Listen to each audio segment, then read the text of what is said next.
यदि आप नवोदय 2027 की तैयारी कर रहे हैं तो इस बार का एक बहुत बड़ा बदलाव ध्यान से समझ लीजिए। अब आपकी तैयारी में ईवीएस यानी पर्यावरण अध्ययन भी बेहद महत्वपूर्ण है। नवोदय प्रवेश परीक्षा में कुल 80 प्रश्न होंगे, जिसमें से 20 प्रश्न मानसिक योग्यता परीक्षण, 20 प्रश्न पर्यावरण अध्ययन और 20 प्रश्न गणित और 20 प्रश्न भाषा के होंगे। इस बार जो पर्यावरण अध्ययन है ये एक्स्ट्रा ऐड किया गया है। पहले मानसिक योग्यता परीक्षण से टोटल 40 क्वेश्चन आते थे, लेकिन इस बार 20 प्रश्न आ रहे हैं। और अभी जो बचे हुए 20 प्रश्न हैं इसमें से वो पर्यावरण अध्ययन के होंगे, जिसमें से 20 को भी दो भागों में बांटा गया है। 15 क्वेश्चन एमसीक्यूज होंगे डायरेक्ट, जो कि ईवीएस से कनेक्टेड होंगे, एंड उसमें से बचे हुए जो 5 एमसीक्यू होंगे वो एक पैराग्राफ आएगा ईवीएस से रिलेटेड ही, पर्यावरण अध्ययन से संबंधित होगा, उसमें से हमें उनके आंसर देने होंगे। बाकी जो पहले भी होता था 20 क्वेश्चन मैथ से, 20 क्वेश्चन भाषा से, एज इट इज़ रहेगा। तो टोटल नंबर ऑफ क्वेश्चन हो जाते हैं हमारे 80। तो इन 80 क्वेश्चन को करने के लिए पहले भी जो हमें टाइम मिलता था 120 मिनट का, मतलब कुल 2 घंटे का, इस बार भी वह टाइम सेम रहेगा। यानी कहने का मतलब ये है कि ईवीएस अकेले ही आपके 20 क्वेश्चनों की तैयारी तय करेगा, ठीक है। और इन्हीं 20 प्रश्नों की मजबूत तैयारी के लिए OSVD एकेडमी आज से शुरू कर रहा है ईवीएस की पूरी सीरीज बिल्कुल फ्री, वो भी बिल्कुल शुरुआत से। हमने पूरे ईवीएस को इन 23 महत्वपूर्ण चैप्टर में व्यवस्थित किया है। आपको स्क्रीन पर दिख रहे होंगे। टोटल हमने 23, एक से स्टार्ट करके, पहला जो परिवहन है, परिवहन से स्टार्ट करते हुए नदी, पर्वत, आवास के प्रकार, ये सब करते हुए, और लास्ट में प्राकृतिक आपदा के साथ हमने टोटल इसे 23 चैप्टर में विभाजित किया है। इसी के साथ साथ हमें एक चीज़ पर और भी ध्यान देना है। कुछ बच्चों के दिमाग में ये सवाल होगा कि हमें यहाँ पढ़ने के बाद में क्या ये नोट्स मिल सकते हैं? जी बिल्कुल, ये नोट्स हमें मिलेंगे। और ये क्वेश्चन बैंक इस चैप्टर से, हर चैप्टर वाइज जो क्वेश्चन बैंक होंगी हमने जो जनरेट की हैं, वो भी आपको हमारे टेलीग्राम चैनल OSVD एकेडमी के नाम से है, और उसका हम लिंक डाल देंगे डिस्क्रिप्शन में, आप वहाँ से उसे ज्वाइन कर लीजिएगा। एंड आपको वहाँ पे नोट्स, क्वेश्चन बैंक एंड इससे इम्पॉर्टेंट न्यूज़ जो होंगी इससे रिलेटेड, वो सब अपडेट्स आपको वहीं पर मिल जाएंगे। तो चलिए बच्चों, बिना समय बर्बाद किए शुरू करते हैं ईवीएस का हमारा पहला चैप्टर, परिवहन। तो आपकी स्क्रीन पर आ चुका है हमारा पहला चैप्टर, परिवहन। इसके बारे में पढ़ाई शुरू करते हैं। परिवहन वह प्रक्रिया है जिसके द्वारा व्यक्ति, पशु या वस्तु को एक स्थान से दूसरे स्थान तक पहुंचाया जाता है। यदि हमें किसी भी व्यक्ति को, किसी भी पशु को या किसी वस्तु को एक स्थान से लेकर के दूसरे स्थान तक जाना हो, उसी को कहते हैं परिवहन। अब परिवहन का महत्व क्या होता है समझते हैं। वैसे तो आप लोग जानते होंगे इसके बारे में पहले से, लेकिन फिर भी थोड़ा देख लेते हैं। दैनिक जीवन में परिवहन का विशेष महत्व है। जैसे विद्यालय, कार्यस्थल, बाजार, अस्पताल आदि जाने के लिए परिवहन आवश्यक है। जैसे आप स्कूल जाते होंगे तो बस से जाते होंगे, स्कूल बस से। यदि आप मार्केट जाते होंगे तो अपने पेरेंट्स के साथ, मम्मी पापा के साथ बाइक से, कार से जाते होंगे। आधुनिक परिवहन के कारण लंबी दूरी की यात्रा कम समय में पूरी हो जाती है। तो पहले का जो समय था, उस समय में एक जगह से दूसरी जगह जाने के लिए बहुत अधिक टाइम लगता था, लेकिन आज का समय कैसा है, हमें अगर आगरा से नोएडा जाना हो तो केवल और केवल 2 से ढाई घंटे लगते हैं। पहले का जो समय था उसमें हमें बहुत सारा समय बिताना पड़ता था जाने के लिए। तो देखते हैं थोड़ा सा परिवहन के प्रकार के बारे में, कौन कौन से परिवहन के प्रकार होते हैं। जैसे सबसे पहले आता है स्थल परिवहन, मतलब भूमि पर, पृथ्वी पर चलने वाली परिवहन को कहते हैं हम स्थल परिवहन। सेकंड है हमारा जल परिवहन, मतलब जो जल में चलता है, पानी में चलता है, समुद्र में चलता है, नदियों में जो पानी के जहाज, स्टीमर्स, बोट्स, ये सब जो चलती हैं उन्हें कहते हैं जल परिवहन के अंतर्गत आती हैं वे। एक होता है वायु परिवहन, मतलब हवा में, जैसे कि हमारे एरोप्लेन्स हैं, कार्गो प्लेन्स हैं, हेलीकॉप्टर्स हैं, जेट्स हैं, ड्रोन्स हैं, ये सब जो हैं वायु परिवहन में आते हैं। अब इसके अंदर हम सबसे पहले पढ़ते हैं स्थल परिवहन के बारे में। तो जैसा कि मैं थोड़ा सा बता चुका हूँ पहले से कि भूमि पर चलने वाले सभी साधन स्थल परिवहन कहलाते हैं। एग्जाम्पल, साइकिल है, रिक्शा है, मोटरसाइकिल, स्कूटर, कार, बस, ट्रक, बैलगाड़ी, टांगा, ऊंटगाड़ी, रेलगाड़ी, ये सब कहाँ पर चलते हैं? सड़क पर। तो इसलिए इन्हें कहा जाता है स्थल परिवहन या सड़क परिवहन भी कह सकते हैं। तो ये तो सिंपल है। इसके बाद आता है जल परिवहन। तो एक बार धीरे धीरे थोड़ी थोड़ी हम इनकी डेफिनेशन समझ लेते हैं, क्या मतलब होता है इसका। जल परिवहन क्या होता है? जल पर चलने वाले साधन जल परिवहन कहलाते हैं। उदाहरण मैं पहले भी दे चुका हूँ, जैसे कि नाव है, स्टीमर है, जहाज़ है, पानी का जहाज़ है, जिससे एक कंट्री से दूसरे कंट्री सामान ढोया जाता है, बहुत सारे जहाज़ चलते हैं। तो इसी के साथ तीसरा आता है हमारा वायु परिवहन। हवा में उड़ने वाले साधन वायु परिवहन कहलाते हैं। उदाहरण हवाई जहाज़, हेलीकॉप्टर्स, विमान, जेट जो होते हैं युद्ध के लिए जो यूज़ किए जाते हैं, ये सब क्या कहलाते हैं?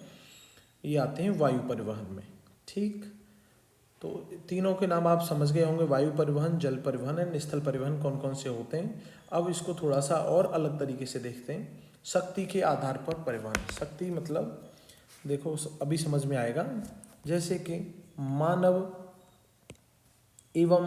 एवं पशु शक्ति से चलने वाले साधन, ये वो साधन हैं सारे के सारे, या तो ये मानव मतलब मनुष्य व्यक्ति की, किसी व्यक्ति की हेल्प से चलेंगे, या फिर किसी जानवर की हेल्प से।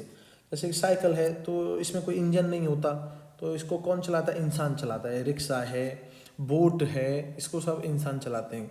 लेकिन जैसे बैलगाड़ी है, तांगा है, घोड़ा गाड़ी है, इसको कौन चलाती है? पशु। जैसे कि बैल चला रहा है बैलगाड़ी को, घोड़ा चला रहा है हमारा घोड़ा गाड़ी को, तांगे को भी घोड़ा ही चलाता है। तो ये सब कहलाएंगे मानव एवं पशु शक्ति से चलने वाले साधन, जो साधन मनुष्य या पशुओं की शक्ति से चलते हैं। ठीक है, ये समझ में आ गया होगा। अब दूसरे वाले समझते हैं, मशीनों से चलने वाले साधन। ऊपर समझा था अभी हमने मानव एवं पशु शक्ति से चलने वाले, और यहाँ पर समझेंगे अब हम मशीनों से चलने वाले साधन, जो पेट्रोल, डीजल या बिजली से चलते हैं। जैसे कार है, पेट्रोल से भी चलती है, डीजल से भी चलती है। अब तो ईवी कार्स आ गई हैं जो कि बैटरी से चलती हैं चार्ज होकर के। बसेस हैं और ट्रक्स हैं, विमान हैं, ये सब फ्यूल से चलते हैं। ट्रेन है हमारी, ये बिजली से चलती हैं, लाइट से चलती हैं। तो इस तरह से ये हो गए मशीनों से चलने वाले साधन। अब नेक्स्ट आता है हमारा जो पॉइंट है, परिवहन का विकास। कैसे कैसे परिवहन का विकास हुआ। प्राचीन समय में लोग पैदल यात्रा करते थे। जब पुराना टाइम था, जब तक घोड़ा गाड़ी या कुछ भी आविष्कार किसी का नहीं हुआ था, उस समय तक लोग पैदल यात्रा करते थे। बाद में पशुओं द्वारा यात्रा और सामान ढोया जाने लगा। फिर बैलगाड़ी या फिर ऊँट के पीठ पे अपना सामान रख के ढोया जाने लगा, ऐसे करके। तो इसके बाद आया नदियों के किनारे रहने के कारण, जो लोग नदी के किनारे रहते थे, जो हमारी पुरानी सभ्यताएं हमें बताती हैं, जैसे सिंधु सभ्यता वगैरह, जो सिंधु नदी के किनारे लोग रहते थे, उसके कारण जल मार्ग का उपयोग प्रारंभ हुआ। तो नदी में ही अपनी नाव लकड़ी की बनाते हैं और उसमें अपना सामान ढोने के लिए जल मार्ग का प्रयोग करते हैं। तो सबसे पहले जल मार्ग का उपयोग होना शुरू हुआ था। उसके बाद पहिए के आविष्कार ने परिवहन में क्रांति ला दी। जब सबसे पहले ऐसा पत्थर का या फिर लकड़ी का ऐसा गोल पहिया बनाया, उसके बाद में थोड़ा और अपडेट हुआ, फिर उसके बाद और विकास हुआ, जो कि अब रबड़ के यूज़ होते हैं, टायर्स। तो इस पहिए के आविष्कार ने पूरे परिवहन में क्रांति ला दी, सारे कामों को आसान कर दिया। पहिए के विकास से सड़क परिवहन में भी वृद्धि हुई, रेल परिवहन में भी वृद्धि हुई, जल परिवहन और वायु परिवहन का भी फिर विकास हुआ। आज कम समय में लंबी दूरी की यात्रा और माल परिवहन संभव है। आज के समय में बहुत ही कम समय में लंबी दूरी की यात्रा भी और माल परिवहन का मतलब होता है सामान ढोना एक स्थान से दूसरे स्थान तक, वो बहुत ही कम समय में संभव हो पाया है। आधुनिक समय में उड़ने वाली कारों का भी विकास किया जा रहा है। आजकल आप देख रहे होंगे बहुत सारी वीडियोज़ भी आ रही हैं, तो कई सारी कंपनियां ऐसी हैं जो उड़ने वाली कारों की भी खोज कर रही हैं और कर भी चुकी हैं, बस उनको अब मार्केट में उतारना बाकी है। उनकी टेस्टिंग चल रही है, काफ़ी की हो चुकी है। ठीक है, अब इसके बाद आते हैं परिवहन से रिलेटेड कुछ महत्वपूर्ण तथ्य हैं, इनको देख लेते हैं। सबसे तेज़ परिवहन कौन सा है? वायु परिवहन। क्योंकि हम जब हमारा एरोप्लेन के थ्रू हम कहीं जाते हैं तो बहुत ज़्यादा स्पीड से जाते हैं, 400-500 किलोमीटर पर आवर की स्पीड से। इस स्पीड से हम सड़क परिवहन में नहीं जा सकते। सबसे सस्ता परिवहन जल परिवहन, याद रखिएगा इसको, ये बहुत ही इंपॉर्टेंट क्वेश्चन है दोनों। सबसे तेज परिवहन कौन सा रहेगा हमारा, वायु परिवहन। और सबसे सस्ता परिवहन जल परिवहन, क्योंकि पानी के रास्तों के थ्रू जो जलमार्ग हैं, जो एक देश से दूसरे देश तक हमें बहुत सारे कंटेनर्स एक ही बड़े बड़े जहाज़ों में लेकर के जाते हैं, वो बहुत कम खर्चे में एक स्थान से दूसरे स्थान तक पहुंच जाते हैं, तो इसलिए इसको सबसे सस्ता परिवहन माना जाता है। जल परिवहन एक बार में सबसे अधिक सामान ले जा सकता है, इससे ज़्यादा सामान कोई और परिवहन के थ्रू एक साथ नहीं लेकर जाया जा सकता। रेलगाड़ी सड़क पर नहीं बल्कि लोहे की पटरियों पर चलती है, ध्यान रखना। ये आता तो सड़क परिवहन में ही है, लेकिन मतलब स्थल परिवहन में ही आता है, लेकिन ये सड़क पर नहीं चलती रेलगाड़ी, लोहे की पटरियों पर चलती है। ठीक है, तो आगे बढ़ते हैं इसी के साथ। एक होता है सार्वजनिक परिवहन। परिवहन को हमने फिर से दो भागों में बांटा है, सार्वजनिक परिवहन एंड निजी परिवहन। पहले समझते हैं सार्वजनिक परिवहन क्या होता है। नाम से ही पता चल रहा होगा, सार्वजनिक परिवहन मतलब जिसको सब यूज कर सकें, जैसे कि एक साथ अनेक लोगों द्वारा उपयोग किया जाने वाले साधन, जैसे बस है, ट्रेन है, मेट्रो है। बस आप बस यूज़ कर सकते हैं, एक साथ बहुत सारे लोग बस यूज़ कर सकते हैं। सेम ट्रेन का भी है, लोगों को दूर यात्राएं करनी होती हैं तो ट्रेन का यूज़ करते हैं। मेट्रो है, सिटी के अंदर ट्रैफिक से बचते हुए एक जगह से दूसरी जगह बहुत जल्दी पहुंच जाते हैं, तो इसको बोलते हैं सार्वजनिक परिवहन, जो आम जनता में से कोई भी उसका यूज कर सकता है। फिर आता है हमारा निजी परिवहन। निजी परिवहन का मतलब क्या है, व्यक्तिगत उपयोग के साधन, पर्सनली। जैसे हमारे पास अपनी कार है, तो हम कार से अपनी से कहीं भी बहुत जल्दी जा सकते हैं, तो ये क्या होगा, व्यक्तिगत उपयोग कर रहे हैं। अपने पर्सनली काम से हमें कहीं जाना है तो हम अपनी कार का यूज़ करते हैं, कई बार अपनी स्कूटर का यूज़ करते हैं, साइकिल का यूज़ करते हैं, तो इनको बोलते हैं निजी परिवहन। तो मेरे हिसाब से दोनों चीज़ समझ में आ गई होंगी। सार्वजनिक परिवहन वो होते हैं जिनमें हम एक साथ अनेक लोगों के द्वारा जो उपयोग किए जा सकें, और निजी परिवहन वो होते हैं जो हम व्यक्तिगत उपयोग के लिए यूज करते हैं। तो इसके बाद आते हैं हमारे सड़क सुरक्षा के आवश्यक नियम, बहुत ही इम्पोर्टेंट हैं, ध्यान से समझिएगा। सड़क पार करते समय हमेशा जेब्रा क्रॉसिंग का उपयोग करें। ये जो रोड पे आपने देखी होगी जेब्रा क्रॉसिंग बनी रहती है, वाइट कलर की जो पट्टियाँ होती हैं उस पर होकर ही हमें एक तरफ से दूसरी तरफ रोड क्रॉस करना चाहिए। अब आता है हमारा दूसरा पॉइंट, सड़क पार करने से पहले दोनों दिशाओं में देखें। ऐसा न हो आप सड़क क्रॉस कर रहे हैं और केवल एक तरफ देखते हुए आप निकल गए, क्या पता दूसरी तरफ से वाहन आया और आपका उसके साथ एक्सीडेंट हो गया। तो इसलिए आप जब भी सड़क क्रॉस कर रहे हो, पहले अपने दाएं देखें, फिर अपने बाएं देखें, तब आप अपनी सड़क को क्रॉस करेंगे। उसके बाद सड़क पर हमेशा बाईं ओर चलें। तो इस चीज़ का ध्यान रखना है कि हमें अपने भारत देश के अंदर हमेशा सड़क पर बाईं ओर ही चलना है। अन्य देशों में अलग नियम होते हैं, लेकिन हम जब अब अपने देश की बात करें, भारत देश की, तो यहाँ पर हमें सड़क पर हमेशा अपनी बाईं ओर चलना है। और चौथा नियम क्या है, चलते समय मोबाइल फ़ोन का उपयोग ना करें। इस चीज़ का बहुत ध्यान रखना है कि हमें चलते समय मोबाइल फ़ोन का उपयोग नहीं करना है। चाहे आप गाड़ी चला रहे हैं, चाहे आप पैदल चल रहे हैं, चाहे आप बाइक पर चल रहे हैं, मोबाइल यूज़ नहीं करना है। दोपहिया वाहन चलाते समय हेलमेट अवश्य पहनें।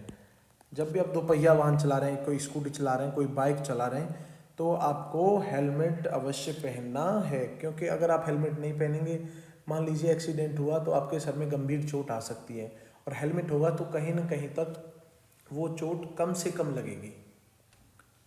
खिड़की से हाथ या सिर बाहर ना निकालें। जब भी आप किसी कार से यात्रा कर रहे हैं या किसी बस में बैठ के यात्रा कर रहे हैं, तो आपको हमेशा ध्यान देना है कि आपको उस खिड़की से बाहर ना अपना हाथ निकालना है, ना ही सर निकालना है।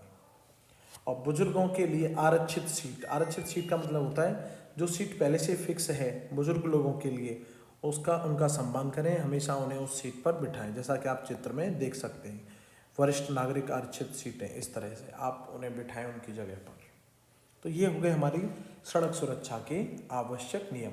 मतलब पहला था हमारा जेब्रा क्रॉसिंग पे हमें ध्यान देना है, क्रॉस करने के लिए सड़क पार करते समय दोनों दिशाओं में देखना है, और सड़क पर हमेशा बाईं ओर ही चलना है, और चलते समय मोबाइल फ़ोन का उपयोग नहीं करना। दोपहिया वाहन चलाते समय हेलमेट का प्रयोग करना है, खिड़की से हाथ या सिर बाहर नहीं निकालने हैं, और बुजुर्गों के लिए आरक्षित सीटों का सम्मान करें, बुजुर्गों को हाथ पकड़ के वहाँ बिठाएं। तो ये हमारा हो गए जो नियम जरूरी होते हैं सड़क सुरक्षा से संबंधित। अब इसके बाद देखते हैं यातायात संकेत क्या है। जब भी आप कोई भी वाहन चला रहे हैं, चाहे वो कार हो, चाहे गाड़ी हो, चाहे कुछ भी हो, इन लाइट्स का जो ट्रैफिक लाइट्स होती हैं हमें बहुत ध्यान देना होता है। इसमें 3 तरह की लाइट होती हैं। टॉप पर सबसे ऊपर जो होती है वो होती है रेड कलर की लाल बत्ती, बीच में होती है पीली बत्ती और नीचे होती है हरी बत्ती। तो 3 कलर की लाइट होती हैं। तो लाल बत्ती का मतलब क्या होता है, आप कहीं चल रहे हैं और आपको देखी चौराहे पर लाल बत्ती जली हुई है तो आपको वहाँ पर रुकना है। उसके बाद अगर मान लीजिए पीली बत्ती जल जाए तो पीली बत्ती जलने का मतलब होता है रुकने की तैयारी करें, या फिर लाल बत्ती के बाद आप पीली बत्ती जलती है तो मतलब चलने के लिए तैयार हो जाए। ठीक है, रुको देखो फिर जाओ, इसी का मतलब है कि अपना देखो, रुको और फिर आगे बढ़ने के लिए तैयार रहो। जो हमारी हरी बत्ती होती है इसका मतलब होता है मार्ग सुरक्षित है, आप आगे बढ़ें। मतलब जैसे ही हरी बत्ती जल जाए तो आपको अपना जो भी वाहन है वो स्टार्ट करके आगे बढ़ने की तैयारी कर देनी चाहिए, आपको आगे बढ़ जाना है। तो ये 3 ट्रैफिक लाइटों की जो 3 लाइट होती हैं, लाल बत्ती, पीली बत्ती, हरी बत्ती, मेरे हिसाब से ये आपको समझ में आ गई होगी। लाल बत्ती मतलब आपको रुकना है, स्टॉप। पीली बत्ती मतलब तैयार हो जाइए, हरी बत्ती मतलब आगे बढ़ जाइए। तो ये तो बहुत बेसिक है, आपने पहले भी पढ़ा होगा। इसके बाद में अब हम बिल्कुल डिटेल में पढ़ेंगे, वैसे ऊपर भी पढ़ चुके हैं कि सड़क परिवहन क्या है। ये वही है जो अभी हमने ऊपर देखे थे। सड़क परिवहन के साधन हैं साइकिल, रिक्शा, बस, ट्रक, कार, स्कूटर, मोटरसाइकिल, बैलगाड़ी, टांगा, ऊँटगाड़ी, ऑलरेडी पढ़ चुके हैं ऊपर। तो ये तो वही है, इसमें कुछ एक्स्ट्रा नया नहीं है। लेकिन अब यहाँ से एक्स्ट्रा स्टार्ट होता है जो कि पेपर के पॉइंट ऑफ व्यू से बहुत ही इम्पोर्टेंट भी है। जैसे कि सड़कों से संबंधित महत्वपूर्ण तथ्य देखते हैं क्या है। दुनिया की पहली चारकोल सड़क बगदाद में बनाई गई थी, इसको याद रखना है। पूरी दुनिया में सबसे पहले जो काले कलर की जो सड़कें होती हैं चारकोल वाली, ये सबसे पहले कहाँ बनाई गई थी, बगदाद में बनाई गई थी। इस पर हमें बहुत ध्यान देना है। ठीक है, अगला पॉइंट क्या है हमारा कि शेरशाह सूरी ने पेशावर, मतलब पेशावर कहाँ पे, पाकिस्तान में, उस समय पाकिस्तान से कोलकाता तक सबसे लंबी सड़क बनवाई थी। किसने बनवाई थी, शेरशाह सूरी ने। और उस रोड का नाम क्या था, GT road, grand trunk road. Grand से बना G, ट्रंक मतलब T और रोड मतलब रोड, तो इसको बोल देते हैं हम GT रोड के नाम से जाना जाता है। ये आज भी है रोड। कहाँ से कहाँ तक जाता है, पेशावर से लेकर के कोलकाता तक, इसको हमें ध्यान रखना है। और ये किसने बनवाया GT रोड, शेरशाह सूरी ने। बिल्कुल ध्यान में रखना है, इंपॉर्टेंट है, क्वेश्चन आने लायक है, शेरशाह सूरी। आगे बढ़ते हैं। तीसरा पॉइंट क्या है, प्रधानमंत्री ग्रामीण सड़क योजना के तहत देश के प्रत्येक गांव को मुख्य सड़क से जोड़ा गया है। जो मेन रोड्स हैं, 2 शहरों के बीच हो चाहे 2 कस्बों के बीच हो, उन सड़कों से प्रधानमंत्री ग्रामीण सड़क योजना के तहत सभी गांव की सड़कों को उनसे जोड़ा गया है। संयुक्त राज्य अमेरिका के बाद भारत का दुनिया का दूसरा सबसे बड़ा सड़क नेटवर्क है। ये बिल्कुल इम्पोर्टेंट है, पेपर में आने वाला क्वेश्चन है कि भारत का जो है सड़क नेटवर्क दुनिया में कौन से स्थान पर आता है। तो इसको आपको ध्यान देना है, दूसरे स्थान पर जो सड़कों का नेटवर्क है पूरी दुनिया में दूसरे स्थान। सबसे प्रथम पर किसका आता है, संयुक्त राज्य अमेरिका। ठीक है, इसको ध्यान रखना है। थोड़ा सा ग्रैंड ट्रंक रोड जो GT रोड है उसके बारे में और समझ लेते हैं। ग्रैंड ट्रंक रोड एशिया की सबसे पुरानी और सबसे लंबी प्रमुख सड़कों में से एक है। एशिया की सबसे पुरानी भी और सबसे लंबी भी प्रमुख सड़कों में से एक है। इसकी जो लंबाई है वो कितनी है, 3655 किलोमीटर, 3655 किलोमीटर। इसका निर्माण किसने कराया था, शेरशाह सूरी ने इसका निर्माण कराया। कब कराया था, 16वीं शताब्दी में, इसको ध्यान रखना है। तो ग्रैंड ट्रंक रोड का समझ में आ गया।